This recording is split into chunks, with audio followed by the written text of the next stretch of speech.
News, सच जरूरी है। नमस्कार, आप देख रहे हैं MNS न्यूज लाइव। आप सभी का स्वागत है। मैं हूं आपके साथ मर्शी। तो आइए जानते हैं देश और दुनिया की तमाम बड़ी खबरें। मोबाइल दुकानदार की हत्या में विधायक के पीए का बेटा गिरफ्तार। गाजियाबाद में मोबाइल शॉप संचालक दीक्षित पाल की हत्या के मामले में पुलिस ने शुक्रवार को बीजेपी के साहिबाबाद विधायक सुनील शर्मा के पीए हरीश चंद्र शर्मा के बेटे आयुष शर्मा को गिरफ्तार किया। पूछताछ में पता चलता है कि आयुष ने दुकानदार को विदेश से सस्ते आईफोन मंगवाने के लिए 3.5 लाख रुपए एडवांस दिए गए थे, मगर उसको न आईफोन मिला और न रुपए वापस आए।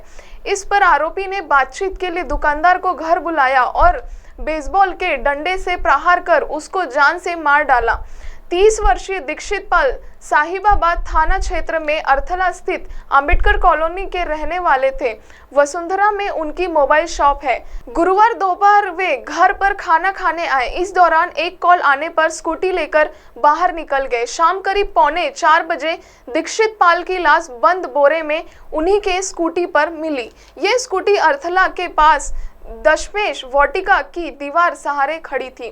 सिर के पीछे भारी वस्तु से प्रहार करके हत्या की गई थी। डीसीपी शुभम पटेल ने बताया, पुलिस ने इस मामले में 21 वर्षीय आयुष शर्मा को शुक्रवार को गिरफ्तार किया था। वो वसुंधरा इलाके में फिटनेस हेडक्वार्टर नाम से चलने वाले जिम में ट्रेनर है। आरोपी से हत्या में प्रयुक्त बेसबॉल का डंडा बरामद हुआ है। पूछताछ में आयुष ने बताया, मैंने 15 दिन पहले 3 बार में 3.5 लाख रुपए दीक्षित पाल को दिए थे। दीक्षित पाल सस्ते आईफोन मंगवाकर उन्हें बेचने का काम करता है। पूछने पर दीक्षित आईफोन जल्द लाने की बात कहकर टाल रहा था। 16 अगस्त को भी उसने झूठा आश्वासन दिया। वो मुझे ना आईफोन दे रहा था और ना ही मेरे पैसे वापस कर रहा था। मैंने 17 अगस्त को बातचीत करने के बहाने से दीक्षित पाल को फोन करके घर पर बुलाया। आयुष ने आगे बताया, दीक्षित पाल स्कूटी से घर पर आया और सोफे पर बैठ गया। मैंने उससे रुपए वापस करने को कहा। दीक्षित ने कहा कि मैं 1-1.5 महीने में रुपए वापस कर दूंगा। मैंने कहा कि रुपए ब्याज पर लेकर दिए हैं। तब दीक्षित ने कहा कि ना तो मैं तुझे फोन दूंगा और ना ही रुपए वापस करूंगा। इस पर हमारा झगड़ा बढ़ गया। कमरे में रखे बेसबॉल के डंडे से मैंने उसके सिर पर प्रहार कर दिया। वो मूर्छित होकर गिर पड़ा और मौत हो गई। इसके बाद मैंने घर में रखे कपड़े से फर्श पर फैला खून साफ किया, शव को बोरी में बंद किया और दीक्षित की स्कूटी पर ही उसे रखकर दशमेश वाटिका पास छोड़कर आया। इधर मृतक दीक्षित पाल के भाई मंजीत पाल ने बताया कि मेरे भाई की लंबाई 6.25 फुट थी। उसका वजन 80 किलो के आसपास था। एक व्यक्ति उसको नहीं मार सकता। घर में आरोपी की मां भी मौजूद थी। पहले हत्या करना, फिर लाश को बोरे में रखना, फिर बोरे को स्कूटी पर बांधना, ये सब एक व्यक्ति का काम नहीं हो सकता। मुझे आशंका है कि इस हत्याकांड में कई और लोग शामिल हैं। नजर डालते हैं अगली खबर पर। गुरुग्राम झूठी शान के लिए महिला की हत्या, माता पिता और भाई गिरफ्तार। एक 22 वर्षीय महिला की उसके परिजनों ने कथित तौर पर गला घोटकर हत्या कर दी। इसके बाद उसका अंतिम संस्कार पैतृक गांव में किया। पुलिस ने इस संबंध में महिला के माता पिता और भाई को गिरफ्तार किया है। पुलिस ने शुक्रवार को यह जानकारी दी। पुलिस के अनुसार झज्जर के सुरेहती गांव की मूल निवासी पीड़िता अंजलि बीएससी की छात्रा थी। उसने कथित तौर पर उसी गांव के संदीप कुमार के साथ लव मैरिज की थी, जिस कारण उसकी हत्या कर दी गई। अंजलि जाट समुदाय से थी और वहीं संदीप ब्राह्मण समुदाय से था।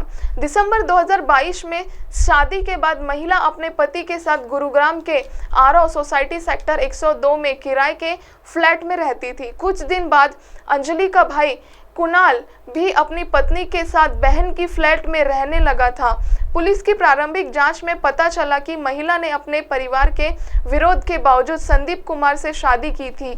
एसपी क्राइम वरुण दहिया ने कहा कि परिवार शादी के खिलाफ था और 8 महीने से वारदात को अंजाम देने की साजिश रच रहा था।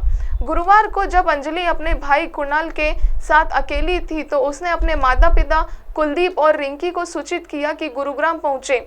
योजना के मुताबिक कुणाल ने उसके पैर बांध दिए, मां रिंकी ने उसके हाथ बांध दिए और पिता कुलदीप ने गला दबाकर उसकी हत्या कर दी। इसके बाद कुलदीप उसके शव को एक वाहन से अपने पैतृक गांव ले गया। तीनों ने सबूत नष्ट करने की नीयत से चुपचाप गांव में ही उसका अंतिम संस्कार कर दिया। एसपी ने आगे कहा कि यह एक सुनियोजित हत्या है। कुलदीप ने पीड़ित के शव को अपने कंधे पर उठाया और उस सोसाइटी से बाहर आया जहां पीड़िता रहती थी। यह हरकत सोसाइटी में लगे सीसीटीवी कैमरे में रिकॉर्ड हो गई। पुलिस ने शमशान घाट से पीड़ित की हड्डियां बरामद कर ली है।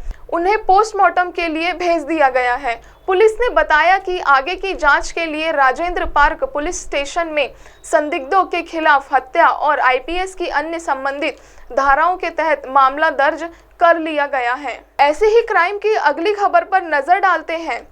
यूपी लड़के ने कॉल रिकॉर्डिंग लीक की, पंचायत ने सुनाई चप्पल से पीटने की सजा।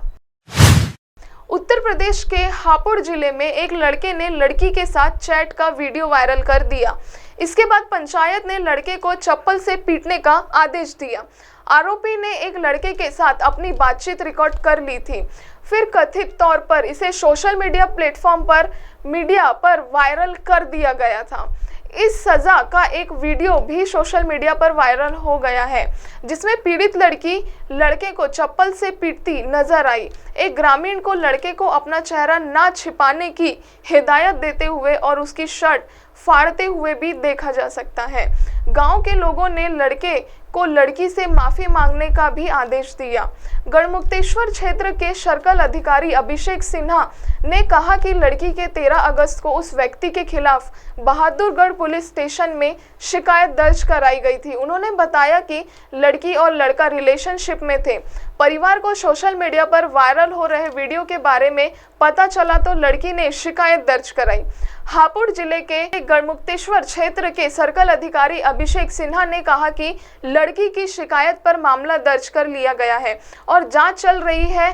हम उस वीडियो को प्रमाणित नहीं कर सकते जिसमें लड़की उसे मारती हुई दिख रही है।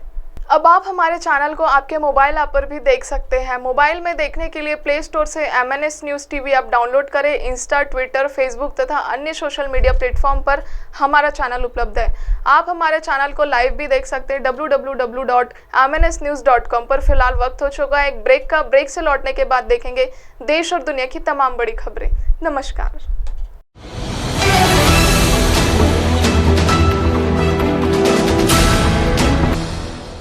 ये है MNS न्यूज नेटवर्क और आप देख रहे हैं MNS न्यूज।